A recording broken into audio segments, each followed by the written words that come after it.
Hey folks, welcome back to another review with yours truly, Sam Healey. Today we're taking a look at Walking in Provence. This is a new title from Emperor S4 Games, designed by Wei-Min Ling, and it is along the same lines, at least in complexity and style of game that you're talking about, as Walking in Burano.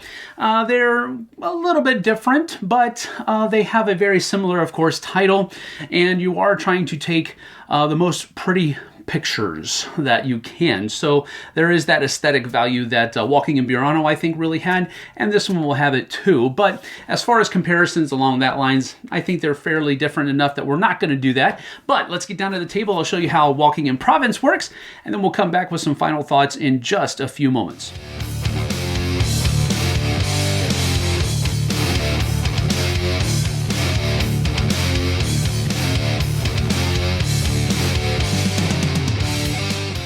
Now, the point of the game here is that you're trying to score the most points by taking the best pictures.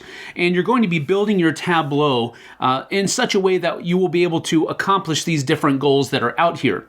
So, for example, if in order to take this picture, you have to have 2 shops, a church, and a sunflower field in your field of vision.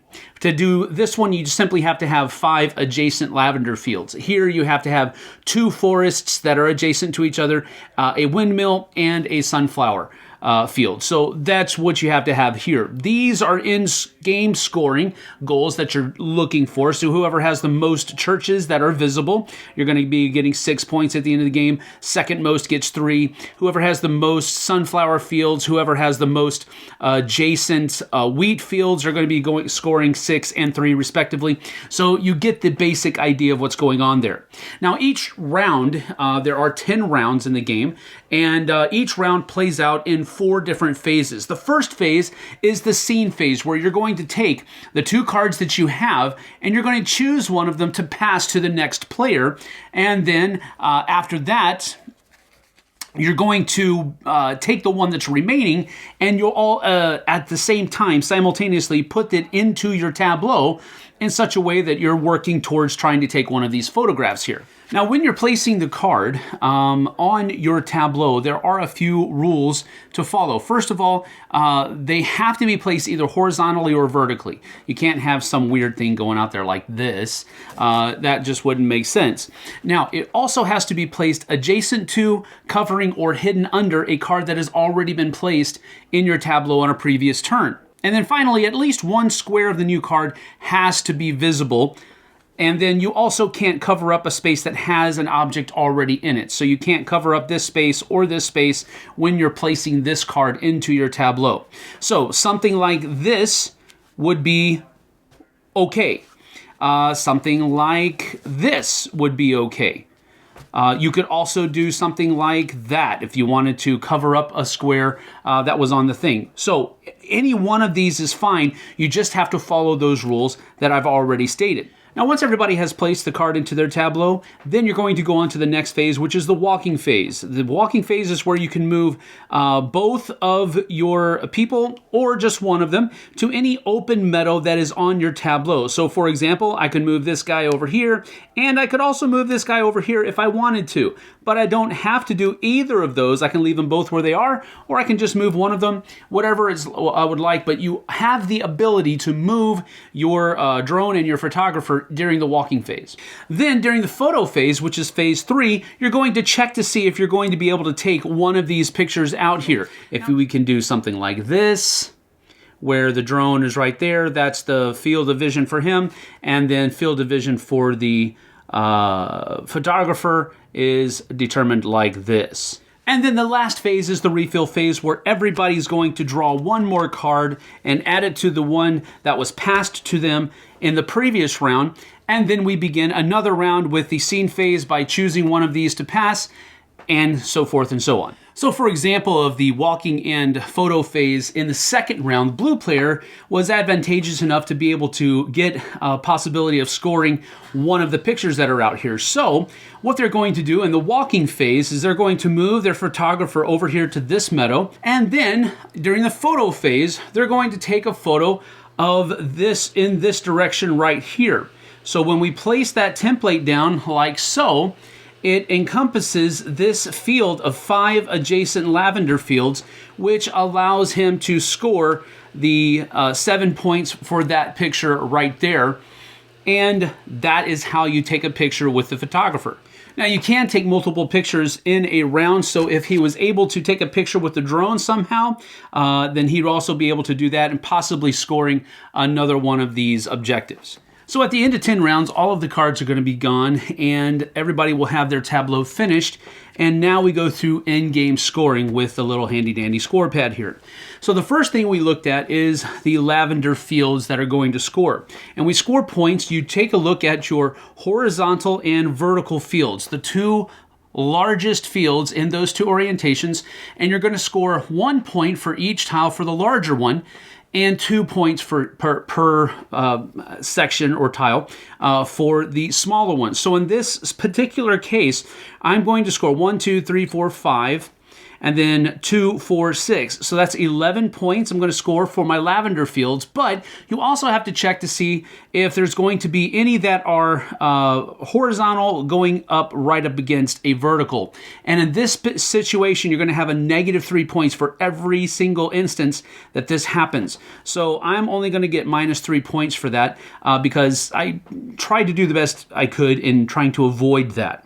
Then you're going to score for your wheat fields, and your wheat fields are going to score if you have a rectangular section of nothing but wheat fields. They're going to score 2 each. So, like for example, let's say that I had this section right here was all wheat fields.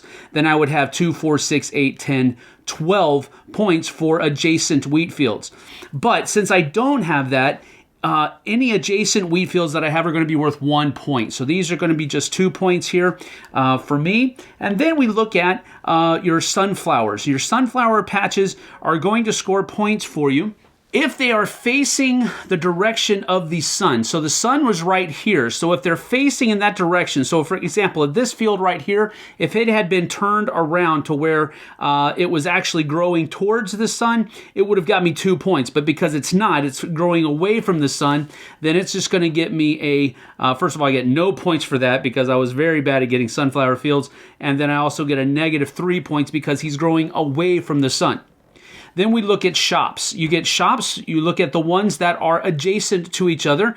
So that's going to be 2, 4, 5, 6, 7 points for my shops.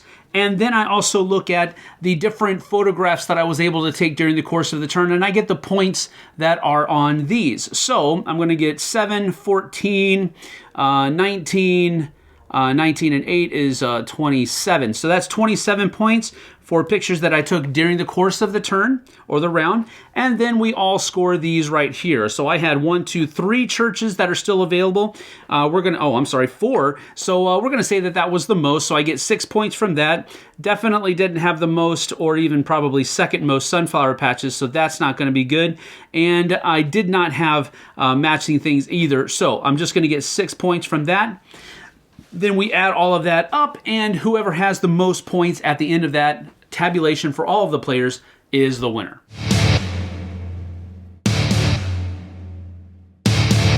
So that's about that for walking in Provence. Now, I will say right off the bat that I did enjoy this game. The reason I enjoyed it is for the same reason that I enjoy most of the other Emperor S4 titles, and that is the way you play the game is very simple, but in order to do well, there's a lot of additional extra thought that should be employed during the course of the game. Forethought, thinking ahead, that type of stuff. But of course, taking advantage of certain things that happen in the moment as well. So I did really enjoy the game, but let's get to my pros and cons and talk more about it. Now, my first pro of the game is exactly what I just said, and that is it is very simple to teach. How you play each and every round is very simple. It is not difficult at all. You simply have to line up the right kinds of fields in order to accomplish the certain kinds of photography goals that are set out. I also like that aspect of it because you don't use all of the gold cards each and every game. So what you're having to take pictures of will change from game to game, which is great. I like that as well. But the simplicity of what you're doing is really why I like this game, and how I like spatial organization type games. I'm not always that good at them, but I enjoy doing it because it's very satisfying, especially when you're able to, boom, take that final picture that you've been trying to get for the last couple of turns. That's just a very satisfying experience. And so I really enjoy how simple this game is, and I also enjoy how deep some of the thought processes have to be in order to do well. My second pro for the game is the fact that it is a very aesthetically pleasing game. The artwork, while it's not off the charts amazingly good, it is incredibly thematic. It pulls you in, and it provides that aesthetic goodness that you want to have from a game. As I've always said, games that look good are more fun to play, and that's definitely true here. If this had been some type of abstracted form of game where I'm just trying to garner certain shapes and stuff like that, it just wouldn't be as fun. But because of the aesthetics, because of the graphic design, because of the artwork that's employed, it's more fun to play. And so I think they did a good job here. A third pro for the game for me was the difference in your photographer and your drone. How you had different grid sizes and grid patterns that you were trying to shoot for, and strategically moving your guys around during that walking phase is important because you have to reposition sometimes to get yourself in the right spot to take that picture with your drone or with your photographer. And so being able to choose when to do the right one, like moving one guy and then you're able to take a picture with both of them, that's just a super cool thing to be able to pull off. And so that's another cool mechanism that was employed in the game. And I like the fact that they gave those clear templates to help you figure out how you're going to be able to get those pictures taken. So I really did like that photography mechanism that was employed in this game. Another pro for me was the tile laying aspect of it. Now you're actually laying cards down, but I really enjoy this mechanism where you can take the card that you want to add to your tableau and basically tuck it or cover things up or just add it adjacent to something. I like that mechanism in games. It takes the tile laying of like Carcassonne or something like that and gives and just ratchets it up a notch. Now, another pro for me was the tile laying or the card laying aspect of the game, which is really kind of the core mechanism. And that's one of the reasons why I really enjoy the game so much, is because I like being able to have a card and then you tuck it or you place it on top of things, and you can change the look of your tableau by the simple addition of one single card. Or you can just add to it by putting it adjacent to another. I like that mechanism, and I think that's really at the core of why I like walking in Provence so much. And so really, as we go to my cons here, the only real con that I have is the in-game scoring. It was such a convoluted experience for in-game scoring after such a simple and streamlined experience during the course of the game. We had so much fun playing the game, and then we got to in-game scoring, and then we were like, oh, wow, this feels like I'm trying to, balance my checkbook. Man, this is horrible. And some of you may not even know what balancing a checkbook is, but hopefully you get the idea. You're trying to go through this spreadsheet. I know I'm being, I'm overthinking this. I'm overspeaking it, but you've just got all of these things that you have to do. You take the largest of your vertical lavender fields and the largest of your horizontal lavender fields, and you get so many points for this large one and so many points for the second largest one. And it was just, wow, so much convolution just to score the game. It was unnecessary in my opinion. And that's not just it. Now you have to also think about, did you have your sunflowers facing in the right direction? And did you have a rectangle shape of adjacent wheat fields and all of this other kind of stuff? And it was like, man, the game was so fun. And then the in-game scoring was just, it felt like work. So it's my only con of the game, and it's not a small con. But again, I still really enjoyed my experience, and I will be willing to endure in-game scoring to play the game again because I do enjoy it that much. But that's it for my cons. So all in all, that's it from me for Walking in Provence. I'm going to give Walking in Provence a 7 out of 10. It is going to get my seal of approval, even though I really dislike the end-game scoring. Everything else in the game was so much fun and so satisfying throughout the course of the game. The graphics, the artwork, being able to score points for taking these certain pictures and laying the cards down, tucking them, and covering up these things that'll score you negative points at the end of the game. All of that was great. I just wish the in-game scoring was a little bit more streamlined and didn't feel as much like work. But that's it for Walking in Provence. I certainly appreciate it. 7 out of 10. Thanks for joining me. We'll see you guys and gals on the flip side. Take care.